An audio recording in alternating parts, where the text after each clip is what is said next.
O meu Deus forte, eu te busco ansiosamente. A minha alma tem sede de ti, meu corpo te almeja como terra árida, exausta, sem água. Eu quero que você memorize esse versículo, porque ele expressa bem o que nós queremos para a igreja, para nosso coração, a partir deste momento. E eu quero que você pense um pouquinho agora qual a relação do texto que nós vamos estudar hoje, que é a quinta petição, que é o versículo 12 do Mateus 6, e perdoa-nos as nossas dívidas, assim como nós temos perdoado aos nossos devedores.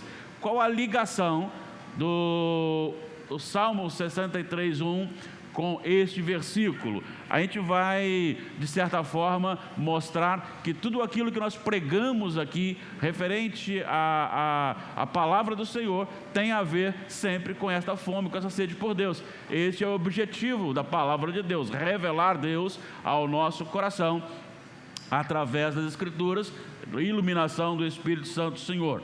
Hoje vamos tratar o tema, um relacionamento aperfeiçoado com Deus. É interessante a gente olhar aqui, porque quando a gente está retomando a oração do Pai Nosso, depois de tanto tempo sem voltar nela, devido às férias e o final de ano e todos os acontecimentos, a gente chega agora e começa e recomeça no versículo 12, na frase que é uma frase bastante impactante, que é uma petição, que é: perdoa-nos as nossas dívidas, assim como nós temos perdoado a quem nos tem ofendido, aos nossos devedores. Mas para a gente observar aqui o conteúdo da oração que o Senhor Jesus ensinou aos seus discípulos, contém uma perfeita sincronia de assuntos de forma crescente. Tudo gira em torno de Deus. Tudo é a glória de Deus, o nome de Deus, a santidade de Deus, o sustento, a provisão, a restauração, tudo é do Senhor e para o Senhor. E a introdução da oração gira em torno de um Pai íntimo, extremamente íntimo, mas ao mesmo tempo único, santo, que está nos céus. O nosso coração deve desenvolver de tal maneira para desejar a santidade do nome de Deus em todo lugar, através da nossa vida. Santificado seja o teu nome. Devemos buscar que o Senhor seja conhecido de tal maneira em todos os locais, que o seu reino abranja, que o seu reino comece a tomar posições locais, pessoas, corações. E para isso eu tenho que pregar. Então o reino de Deus vindo é um desejo do meu coração, em que eu anuncio o Evangelho, o reino vai expandindo e chega então no momento em que o Senhor Jesus volta e consuma tudo o que é exigido ou desejado pelo nosso coração, quando nós não teremos mais nenhuma dificuldade, inclusive para a terceira petição, que é a vontade de Deus feita na terra como ela é feita no céu. No céu ela é extremamente obedecida. O que Deus ordena, os anjos obedecem. Na terra ainda não.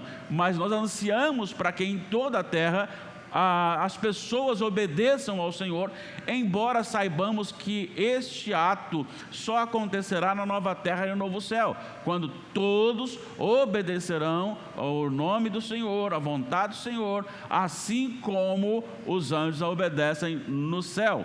E aí vem a quarta petição, que é o anseio para que o Senhor nos sustente. Presta atenção, não que Ele encha a minha despensa e nem a minha conta bancária, mas que Ele sustente-me com o pão.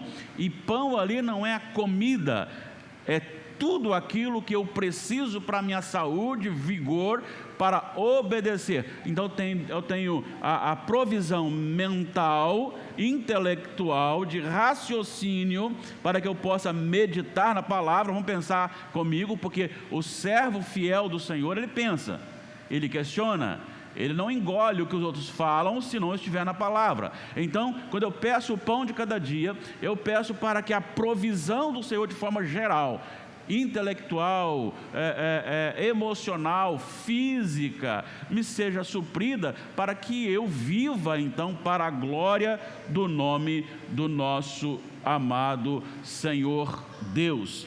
E agora nós chegamos então no que nós queremos chamar aí deste relacionamento aperfeiçoado, que é o versículo 12, pedindo a Deus que nos perdoe, assim como nós perdoamos os nossos devedores. E poderia traduzir assim: perdoe-me como eu perdoo, né?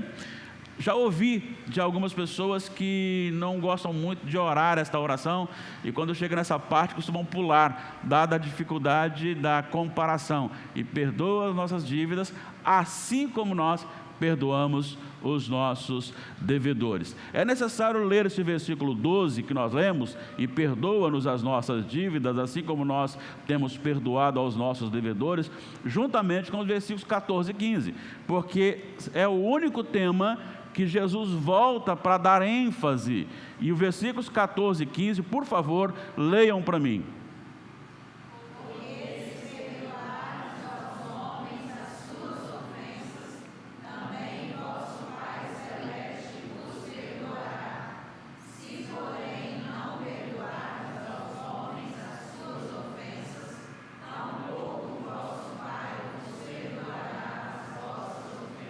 E agora? Como explicar isso? Seria porventura o perdão de Deus um pagamento meritório por aquilo que eu faço ao perdoar alguém? É impossível. Todas as escrituras sagradas falam que o perdão de Deus ele é gracioso, ele não tem mérito em mim, eu não mereço o perdão de Deus. Então tem alguma coisa que precisa ser explicada aqui, e é isso que nós vamos mostrar nesse estudo, e você pode participar à vontade, só levantar sua mão que nós lhe ofertamos a palavra, tá bom? Então algumas lições para a nossa vida, para a gente entender esta petição, a quinta petição: e perdoa-nos as nossas dívidas, assim como nós temos perdoado aos nossos devedores, lembrando que Jesus disse que aquele que perdoa é perdoado, aquele que não perdoa não é perdoado pelo Pai, versículos 14 e 15. Então a primeira lição é que esta oração ela não é feita por um ímpio se convertendo, ela é feita por crentes salvos em Jesus, perdoados em Jesus. Esta oração não é feita como muitas vezes já aconteceu, de você estar evangelizando e a pessoa acha bonito, e essa semana mesmo aconteceu. Eu estava em Vila Velha, em determinado local, e a pessoa que estava no computador me recebeu muito bem, e estava tocando um louvor ao Senhor, cantando sobre o nome de Jesus. Aí eu perguntei: você conhece Jesus? Ela: eu conheço. Eu falei para ela sobre o que é o mistério de Deus. Jesus é o mistério de Deus, baseado até no sermão de domingo passado. E quando eu mostrei assim, o resumido do resumo do que é, ela: como que isso é lindo. Aí eu falei com ela: ora comigo, eu entrego o meu coração. Não fiz isso, porque você induz a pessoa a fazer uma oração repetindo as suas frases, que pode ou não ser uma verdade do seu coração. Então essa oração apelativa, como se a pessoa estivesse levando o outro a orar, ela é perigosa. Não é isso que está acontecendo aqui. Não é o momento em que eu me converto, então eu vou confessar o meu pecado ao Senhor. Perdoa os meus pecados, assim como eu tenho perdoado aqueles que me devem. A questão não é essa. A questão é de alguém que já é íntimo de Deus. Pai nosso que está nos céus. A questão é de alguém que quer o nome de Deus santificado. A questão é de alguém que quer que a vontade de Deus seja feita, é que o reino de Deus abranja e volte, Jesus volte. A vontade de que Deus nos cuide só no necessário aqui, para que alcancemos o propósito de Deus. E a vontade então é que nós recebamos esse perdão de Deus.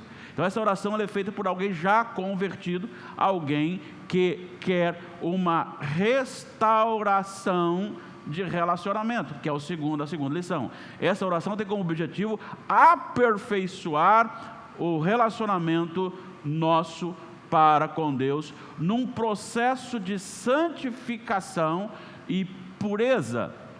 E dentro desse aspecto, quando eu oro então, perdoa-nos os pecados, assim como nós perdoamos, ou temos perdoado, eu estou dizendo em primeiro lugar que eu sou pecador, mesmo sendo filho, eu ainda peco, eu não tenho um relacionamento puro com Deus, eu não sou alguém sem pecado, eu sou alguém que carece, e de vez em quando eu estou com as minhas vontades, com as minhas palavras, com as minhas ações, virando as costas para Deus, ou me distanciando dos mandamentos do Senhor, e esse relacionamento entra em choque por duas razões. Primeiro, mesmo eu sendo filho, há momentos que a carne começa a se manifestar e eu começo a ter pouca vontade de Deus. E aí que entra a questão do que eu acabei de falar, da relação entre o Salmo 63:1 com esse assunto. Então, quando eu estou orando ao Senhor, perdoa os meus pecados, eu estou pedindo ao Senhor que me restaure para que eu tenha nele anseio, gozo, alegria, deleite, porque o meu relacionamento passa a ser purificado. Por que passa a ser purificado? Porque é promessa. Apóstolo João, na primeira epístola, capítulo 1, versículos 9 e 10, ele vai dizer assim, se você falar que não tem pecado, você é mentiroso. Aí ele fala, se você confessar o seu pecado, ele é fiel e justo para perdoar os pecados e... São duas coisas, não é só perdoar os pecados, ele perdoa e purifica. Essa semana, eu não sei se já terminou, porque eu não fiquei na parte da tarde, ontem eu não estive aqui, eu creio que deve ter terminado, mas veio um profissional aqui, uma equipe, para fazer a limpeza do ar-condicionado. De tempo em tempo eles vêm cá fazer a limpeza. Então eles vêm, eles fazem uma purificação, eles lavam tudo. Então é isso que Deus faz com a gente quando te perdoa. Deus não só perdoa, mas Ele purifica, Ele retira essa impureza, e a partir daquele momento nós estamos purificados. Perdoar os pecados e nos purificar. Então esse relacionamento agora ele é restaurado, e eu me relaciono com Deus de forma mais direta, não sendo impedido pelos meus pecados cometidos e escondidos. Pecado cometido, mesmo do Filho de Deus, e na verdade, do Filho de Deus, porque o outro Deus não liga muito, porque não faz parte do rebanho. Mas aquele que é de Deus, pecar, Deus usa a vara. Talvez você olha, é isso que aconteceu no Salmo 73, com Asaf, é um texto muito lindo, e o salmista, ele começa o Salmo 73 dizendo assim, com efeito Deus é bom para com Israel, para com os de coração limpo, quanto a mim, porém, quase me resvalaram os pés, pouco faltou para que se desviassem os meus passos, pois eu invejava os arrogantes ao ver a prosperidade dos perversos. Sabe aquele negócio, você buscando ser fiel a Deus, e você tem que, de vez em quando, estar no PA, e você chega lá, o pessoal está tudo cochilando, o médico está nem... Não estou falando que não acontece aqui não, que eu não sei, estou apenas conjecturando. Aí demora aqui, demora ali, alguém quer, alguém não quer, aquela coisa toda. Ou você paga um plano de saúde, você paga caro num plano de saúde, aí quando chega precisa, aí ele te pede 10, 12 dias para autorizar, e ainda começa a inventar coisas para não autorizar. Aí você começa a perceber assim, como pode isso, se o meu vizinho nem precisa ir ao hospital? Como pode isso, se o ímpio está bebendo todas e não tem cirrose, e alguém nunca bebeu, deu cirrose medicamentosa. Gente, eu só conheço paracetamol, por isso, tá? A menina falou comigo no farmácia e dizia assim, qual remédio? Eu falei assim, olha, deve ser paracetamol, mas deixa eu consultar aqui. Aí era um outro, mas eu só conheço paracetamol. Estou com a unha inflamada, paracetamol. Dor de cabeça, paracetamol. Rim, paracetamol. Eu só conheço isso. Então, é medicamentosa, né? Por que o outro bebe lá e não tem? Aí a gente começa a questionar isso às vezes. porque a gente não tem muita noção das coisas, e Deus vai cuidando da gente como um filho, disciplinando, e Ele vai dizendo: olha, eu quase que me desviei por pensar assim, porque a gente não está olhando para o foco, que é realmente a vida eterna em Cristo Jesus, que já deleitamos nele aqui. Este é o mal da igreja, é que nós não aprendemos a nos deleitar em Jesus. Nós queremos nos deleitar no arroz que Ele dá, no feijão que Ele dá, no torresmo que Ele dá, no churrasquinho que Ele dá, no cafezinho que Ele dá, mas nós não queremos nos deleitar no Senhor Jesus.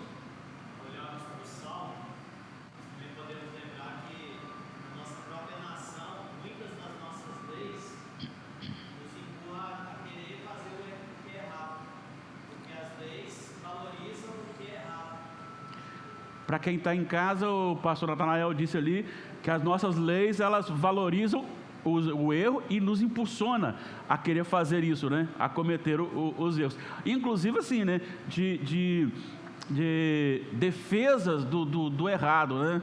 Defesa do errado. Então a nossa lei, ela nos dificulta e nos impulsiona a fazer a coisa que é errada. Realmente é isso mesmo. Então assim, nosso relacionamento com Deus, ele deve ser um relacionamento que olhe para aquilo que é real. Para isso eu preciso ser purificado, então eu preciso confessar o meu pecado e pedir perdão ao Senhor, para ter este relacionamento restaurado na presença do nosso Deus.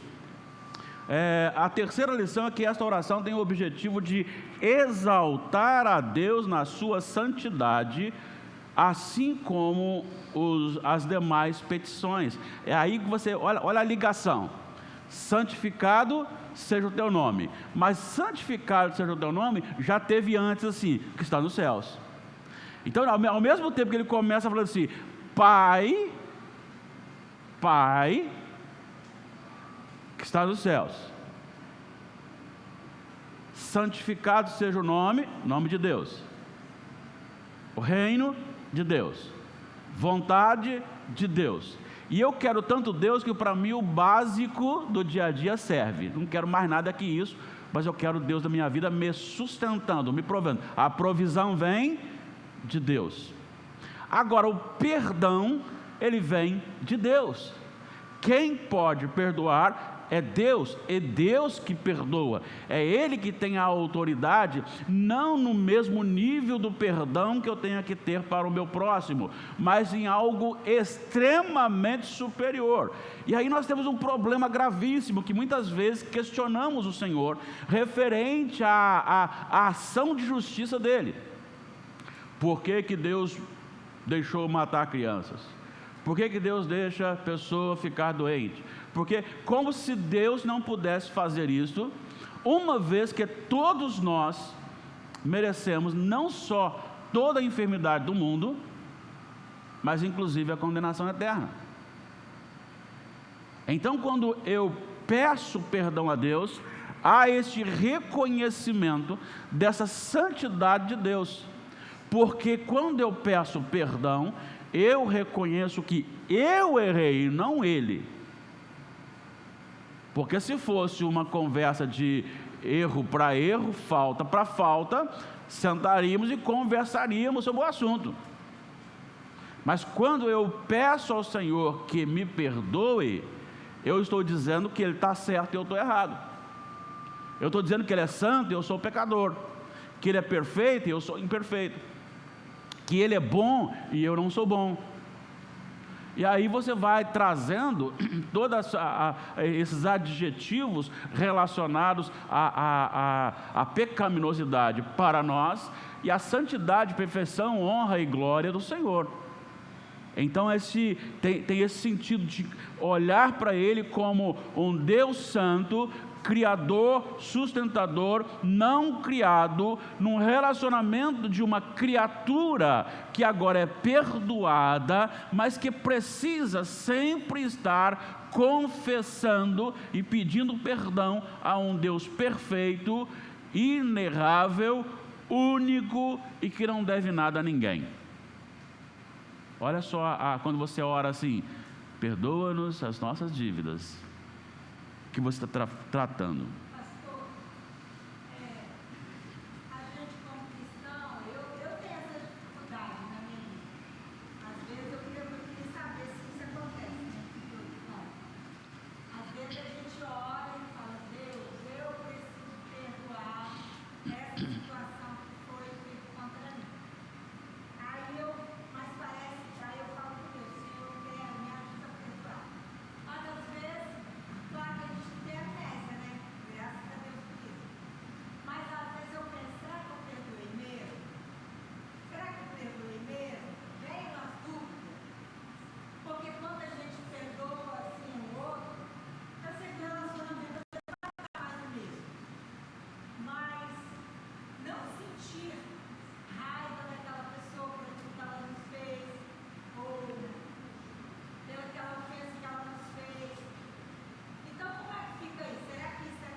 Eu vou responder daqui a pouquinho, que vou tratar especificamente desse assunto, que é a próxima lição, tá? Mas essa pergunta é boa, é pertinaz.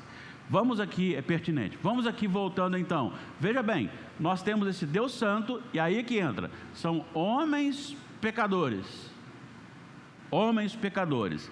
E aí tem algo que vai direto na pergunta da irmã Cidinha, que eu vou reproduzi-la depois, para quem está em casa, que o que eu quero tratar agora é, esta oração não quer dizer que o perdão de Deus é condicionado ao nosso perdão ao próximo. Antes, o perdão que nós temos ao próximo, evidencia aquele perdão que eu recebi do Senhor. Não há mérito quando eu perdoo alguém, apenas evidência de que eu tenha sido perdoado por Deus. Então nós vamos explicar isso de uma forma mais direta. Quando não perdoo alguém que me ofendeu, eu estou gritando para as pessoas que eu ainda não recebi o perdão de Deus, tá? Então, antes da gente responder a pergunta Cidinha, a gente precisa trazer isso à nossa mente. Primeira coisa é a questão do perdoa como, assim como nós temos perdoado. Ele está tratando de uma vida de pessoas crentes que tem como extensão daquilo que receberam, que é o perdão de Deus, o perdão ao próximo. Então vamos só ver aqui, para nós entendermos alguma coisa sobre o perdão que nós temos que dar ao próximo. Em Efésios,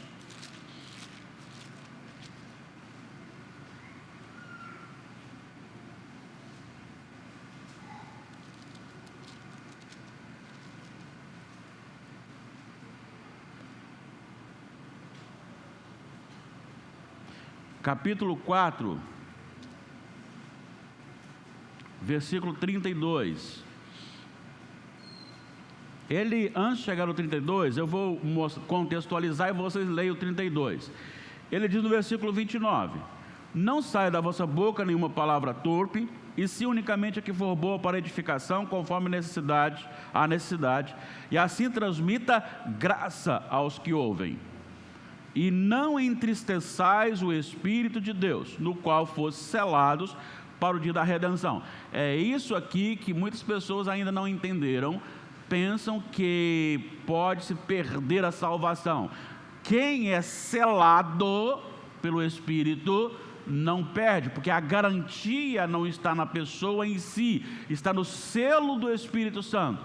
Agora, isso não lhe dá, a sua vida evidencia que você é selado pelo Espírito Santo de Deus, mas você pode entristecer o Espírito Santo que selou você.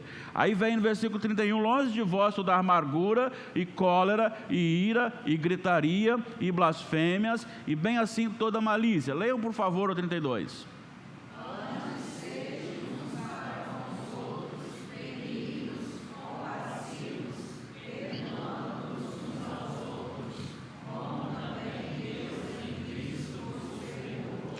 Qual é o padrão do nosso perdão, de perdoar alguém? Cristo. Mas não é só Cristo. Perdoando como Cristo lhe perdoou. O perdão que você recebeu de Deus em Cristo é a base do perdão que você precisa oferecer àquele que lhe ofende.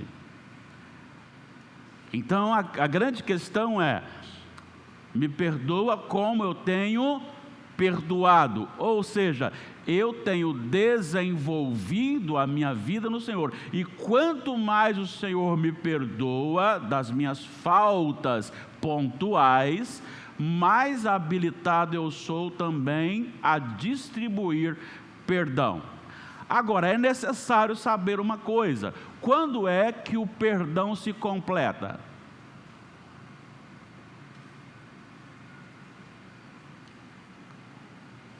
Tem problema não, nós estamos no início do ano ainda, a gente pode ficar até dezembro aqui. Quando é que se completa o perdão? Na eternidade? Quando se faz as pazes? Para fazer as pazes, o que tem que acontecer?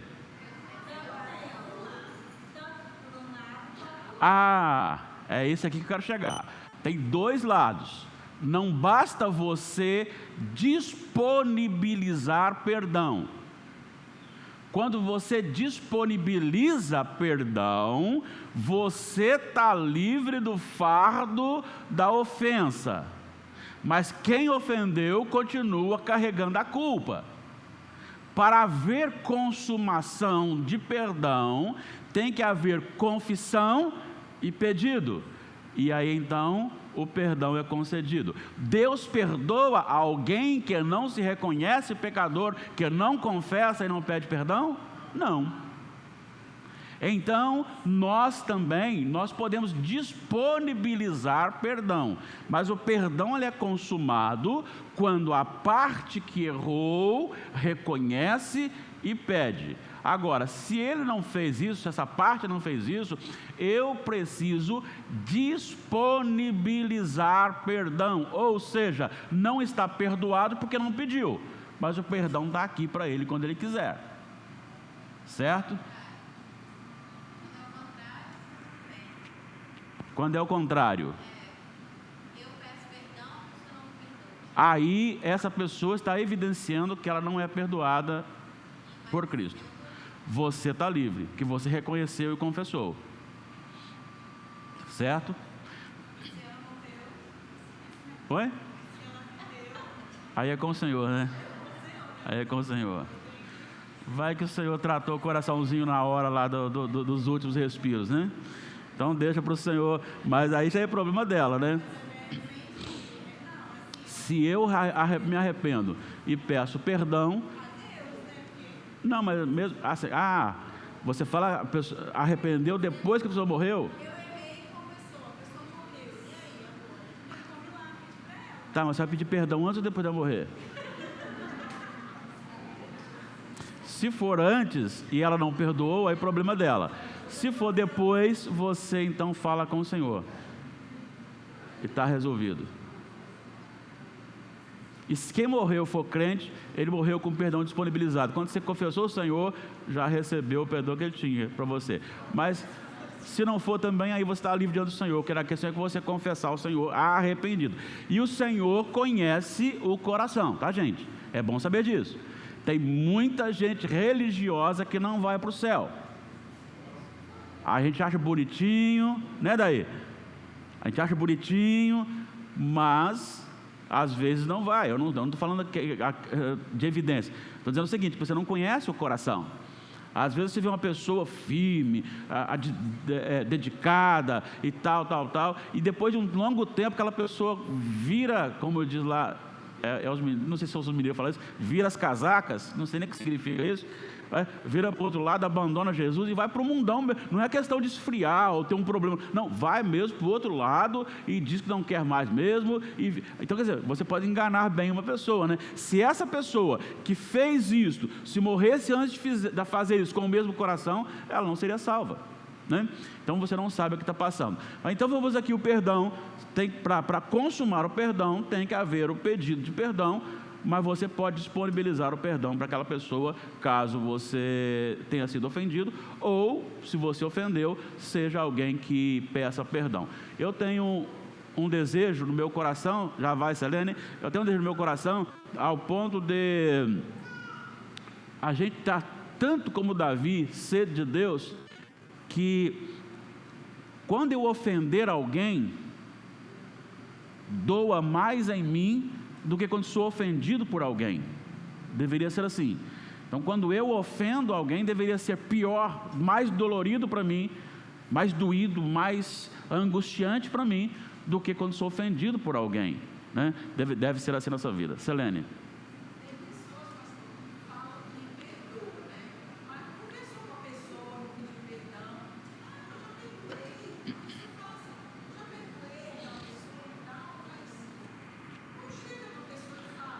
É uma coisa, é outra coisa importante.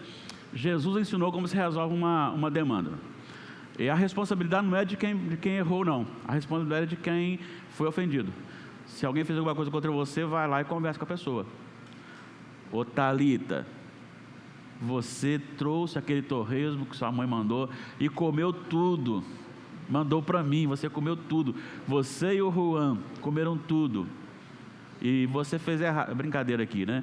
Mas vamos pensar numa coisa a coisa ruim, né? Então você precisa falar. Você quer ver uma coisa falsa? Ô Nina, me perdoa. Ah, não, está tudo bem. Não, está tudo bem, não. Se eu ofendi, eu ofendi. Realmente você ofendeu e machucou. Doeu. Tivemos problemas. Mas sim, eu quero te perdoar. Você está entendendo a questão? Você tem que ser real, tem que ser verdadeiro. Então tem que haver esse tratamento, sim. Então é necessário que aquele que está ofendido vá até o ofensor e converse com ele. Vá disposto a perdoar, mas converse com ele. Provoque nele o arrependimento. Provoque nele o arrependimento. Mas a questão aqui não é nem essa. A questão é eu perdoar alguém, certo? Porque se eu não perdoo, então eu estou evidenciando que eu ainda não fui perdoado pelo Senhor, certo? É isso que Jesus está falando. Quando ele fala assim, se alguém perdoar pecado, você será perdoado pelo meu Pai. Se não perdoar, não será perdoado pelo meu Pai. Então a questão é, você não foi perdoado ainda. As evidências são essas. Então, respondendo à pergunta da Cidinha, vamos lembrar aqui, como é que é a quarta petição? Quem se lembra? O pão nosso de cada dia. Se ele está falando que o pão é de cada dia, cada anseio da oração do Senhor deve ser diária. Eu devo ter hoje o desejo que o nome de Deus seja santificado, amanhã de novo, depois da manhã de novo, e isso serve para todas as questões, inclusive para a questão do perdão. Então, Cidinha, se eu preciso constantemente confessar ao Senhor e pedir perdão, o que isso evidencia? Você está arrependido, mas está arrependido de quê? Dos seus pecados. E se você está arrependido dos seus pecados, significa o quê? Que você pecou. Mas você já é salva. Há quantos anos, Cidinha? Ainda está pecando? Ainda estou pecando. Então, nós temos um relacionamento consertado diariamente, principalmente quando vou dormir, eu busco na mente e começo a pensar naquilo, pode ser durante o dia também, mas eu começo a pensar durante o dia, tudo aquilo que eu fiz, que eu não fiz, que devia ter feito, e é um bom momento para você falar, Senhor, eu fui grosseiro com a minha esposa hoje, não deveria ter sido, vou pedir perdão para ela. Já pedi, né? Eu já pedi. Eu devo pedir perdão para o Senhor também. Senhor, hoje alguém me pediu uma coisa, eu podia ter dado e não dei. Me perdoa. Então, você está mostrando que você é falho. Uma vez que você está mostrando que você é falho e verdadeiramente você é falho, você não tem as mesmas habilidades em você mesmo de perdoar como de igual forma, porque o Senhor Deus é aquele que perdoa e faz o quê? Lança no mar do esquecimento. Diz o texto que Ele não se lembra mais dos seus pecados. O que significa isso, Camila? Que Deus não se lembra mais dos seus pecados? Se Ele é onisciente, Ele não fica atacando na cara. Você fala, pedir perdão aqui hoje, mas semana passada você pediu daquele, tá lembrada? Nós fazemos isso às vezes, mas Deus não faz isso. Aquele que confessou realmente o pecado, Deus apaga a culpa daquele pecado, não tem mais. Deus não vai mais trazer à tona aquilo que você já confessou verdadeiramente. Mas nós somos falhos e temos dificuldades, e uma das coisas, Cidinha, que a gente precisa talvez estar pedindo ao Senhor é justamente perdão por essa falibilidade em perdoar como deveríamos perdoar. Mas esse esforço e essa preocupação que você nos trouxe evidencia que você está no caminho certo, que você sabe quem é você. Você sabe que você não consegue fazer o que deveria fazer completamente, mas você está buscando fazer isso, você quer fazer isso. Isso evidencia uma vida de uma pessoa eleita de Deus, uma pessoa que anseia por Deus e quer fazer a vontade de Deus. Então a questão é, quando eu sou perdoado por Deus, a graça, é por isso que a gente precisa esquecer esse negócio de misticismo. Volte para Cristo. O Espírito Santo tem uma missão, e a principal missão do Espírito Santo, vocês vão saber disso só lá no acampamento, no último dia do acampamento. Vou deixar para lá. Aí vocês vão para lá no acampamento, no retiro espiritual, que vão ter João 16, 14. João 16, 14. Essa é a principal missão do Espírito Santo. Podem ler, por favor. João 16, 14.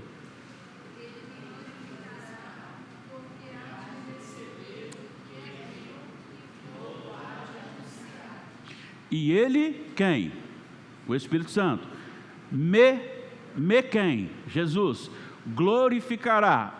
O que é o Espírito Santo glorificar a Jesus?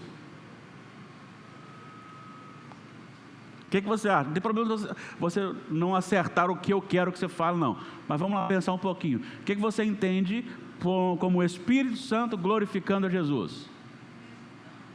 Oi? Mas de que forma que ele vai glorificar a Jesus? Através da sua vida. Mais parecido com quem? Com Jesus, ok?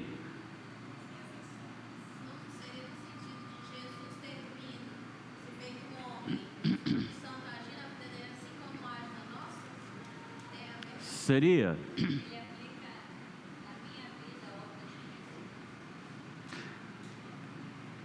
Vamos responder isso com a própria Bíblia. Está tudo dentro do caminho. 2 Coríntios.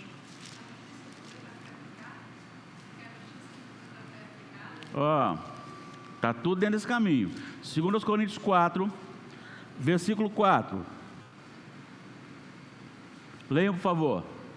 O meu tempo está acabando, eu tenho 2 minutos e 38 segundos.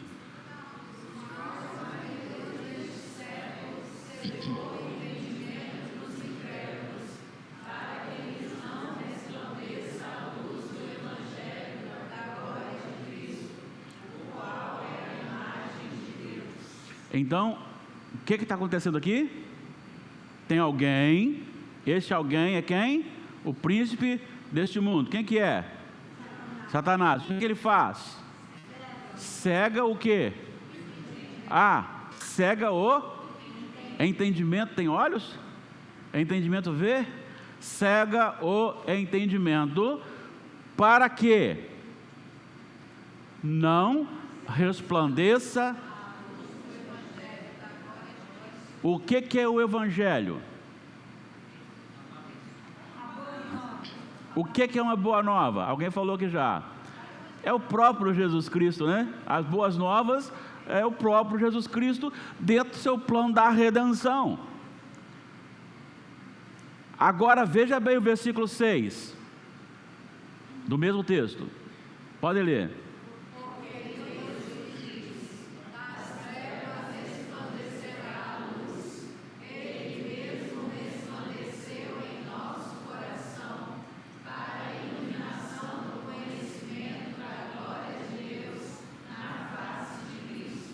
Satanás cega o entendimento para que aquele que não é crente não veja Jesus, a glória de Deus que é Jesus, a imagem perfeita.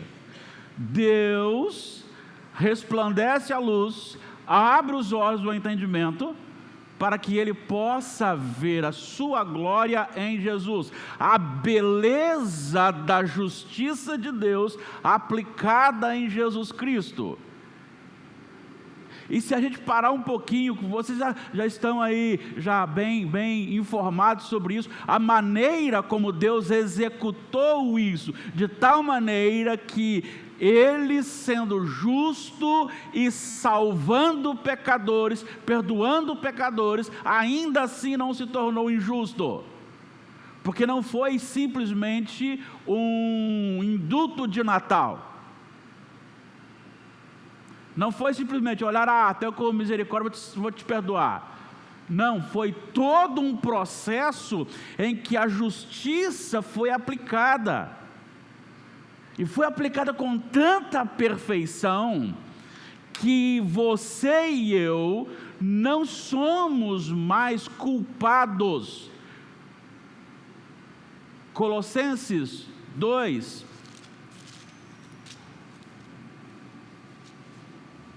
Colossenses capítulo 2, versículos 13 a 15, para a gente fechar aqui, só para a gente arrematar depois e fechar o assunto. Colossenses 2, 13 a 15. E a vós outros que estavais mortos pelas vossas transgressões e pela incircuncisão da vossa carne, vos deu vida juntamente com ele, perdoando todos os nossos delitos. E aqui todo é a justiça de Deus aplicada, e aí implica na vida do eleito, no pecado cometido anteriormente, o de hoje e o que infelizmente ainda acontecerá na nossa vida. Tendo cancelado o escrito de dívida que era contra nós e que constava de ordenança, o qual nos era prejudicial, removeu-o inteiramente, encravando-o na cruz e despojando os principados e as potestades, publicamente os expôs ao desprezo, triunfando deles na cruz, ali bem aberto, para todo mundo ver. Mas veja bem, os romanos, quando ele condenava alguém à crucificação, eles escreviam num papel a sua pena, a razão dele estar sendo crucificado. Roubou, Paulo está usando isso aqui para dizer que na cruz de Cristo estava lá os meus pecados escritos, pecados de Everson, que nascerá em 29 de janeiro de 1969, gente, 1969, se fosse lá eu já estava ganhando pelo menos um salário mas não estou ainda, vamos lá, 1969, estava lá o meu nome com os meus pecados escritos, porque ele cancelou o escrito de dívida, perdoando todos os nossos pecados. A maneira como isso foi desenvolvida, a perfeição disso, isso deve nos encantar, e é isto que nos faz então olhar e ver o que o Espírito Santo faz quando ele nos mostra a beleza de Jesus, a glória de Jesus, a majestade de Jesus, a perfeição de Jesus. E eu me encanto com Jesus a ponto de não ser necessário manifestações sobrenaturais para chamar a minha atenção. As minhas experiências, Deus as dará quando, como e a quantidade que Ele quiser. Mas são experiências pessoais, que não servem para normatizar ninguém. Agora, o que deve estar na minha mente, no meu coração, é justamente essa sede e ver em Jesus essa glória de Deus, porque foi isso que ele disse. Paulo dizendo, como ele lá, nascerá a luz, resplandecerá a luz, porque Deus revelou a sua glória na face de Cristo. As pessoas não querem ver a glória de Deus na face de Cristo, preferem ver uma glória que acham que ser de Deus em movimentos, e não são, esses movimentos não podem ser referência para a glória de Deus. Jesus é a revelação plena de Deus, da glória de Deus. Então é essa a questão trazida ao nosso coração, em que contemplamos a Cristo, e à medida que contemplamos a Cristo, quanto mais contemplamos a Cristo, mais nós nos vemos com dificuldades de obedecer aquilo que Ele determina. E aí vamos para diariamente, Senhor, hoje eu já estou de cabelo branco de saber que eu não podia fazer isso e repetir hoje, eu não deveria ter feito, me perdoa. Senhor, olha, eu preciso perdoar a Kátia, porque o Senhor me perdoou, e tem uma coisa, é diferente, porque eu realmente tenho falhas, mas o Senhor não tem, e o Senhor me perdoou, então por que eu tenho dificuldade de perdoar a Kátia? Me ajuda, Senhor, a perdoar a Kátia, me ajuda a refazer esse relacionamento. E é esta a questão. Então nós temos essas dificuldades, sim. Agora é preciso aperfeiçoar isso. Quanto mais eu estou em Deus, menos dificuldades eu vou encontrar para a prática deste perdão.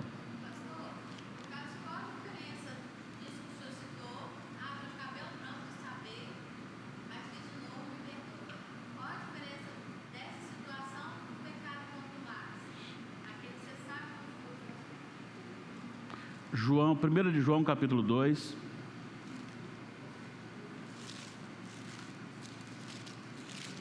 Primeira de João, capítulo 2.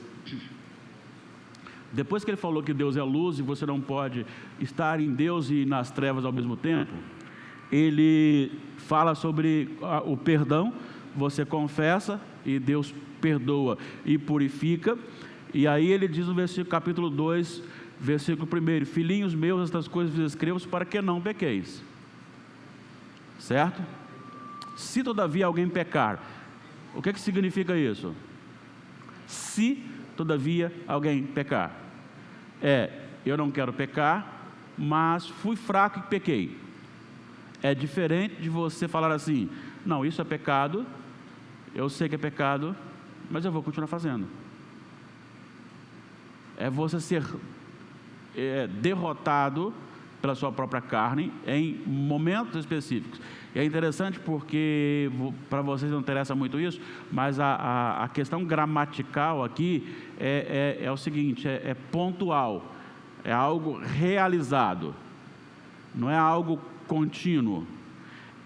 Por isso o próprio João, depois ele fala que quem ama a Deus não vive pecando. Ou seja, o pecado contumaz é quando alguém chega e repreende você, e você toma conhecimento e diz: não, verdadeiramente Jesus não quer isso não, mas eu vou fazer. Aí você fala: mas não acredito que tem alguém assim. Tem, aconteceu comigo, conversando com a pessoa: rapaz, não faça isso. Não, mas eu vou fazer. Rapaz, não faz. Não, eu vou fazer. Você não ama Jesus? Amo. Mas Jesus não vai fazer? Eu sei que ele falou, mas eu vou fazer. Então você não ama Jesus. Isso é o pecado contumaz. E aí, não dá tempo para aqui agora, mas depois dá uma lida lá em Hebreus capítulo 10, acho que 25 em diante, que fala: esse tipo de pecado é você pisar de novo em Jesus, é você blasfemar, calcar aos pés, né, o Filho de Deus, e blasfemar contra o próprio Espírito de Deus. Quando você faz uma coisa sabendo que é pecado, alguém lhe falou e você ainda decide fazer. É pecado, mas eu vou fazer isso mesmo. Então isso é complicado, é muito complicado, tá? Mas a diferença está aí. Uma que você foi vencida pela carne, pecou, mas você se arrepende e não quer pecar. Outra você sabe que é pecado e você continua na prática do pecado, escondendo. Davi escondeu o pecado, ficou tão doente que os seus ossos doíam. Ele teve que confessar o pecado para voltar, né?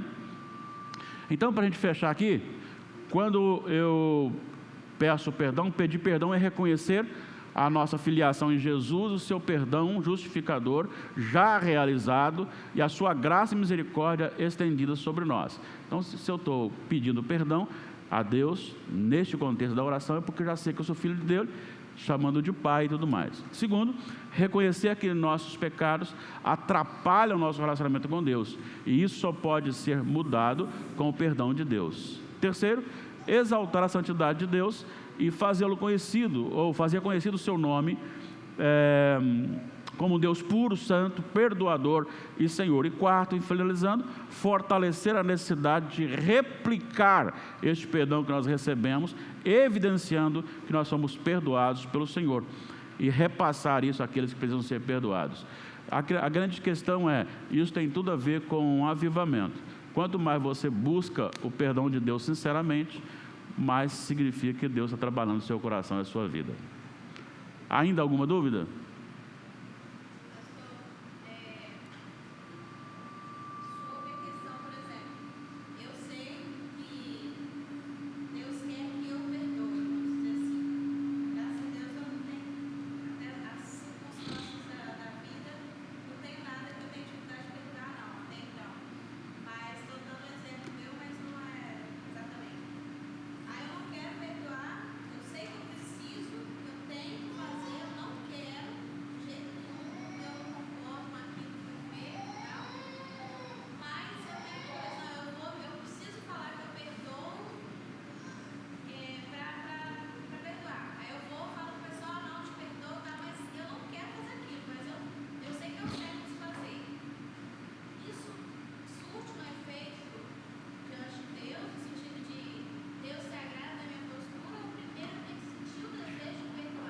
Tem que pedir, não, sentir o desejo de perdoar é uma coisa, você exercitar o perdão é outra.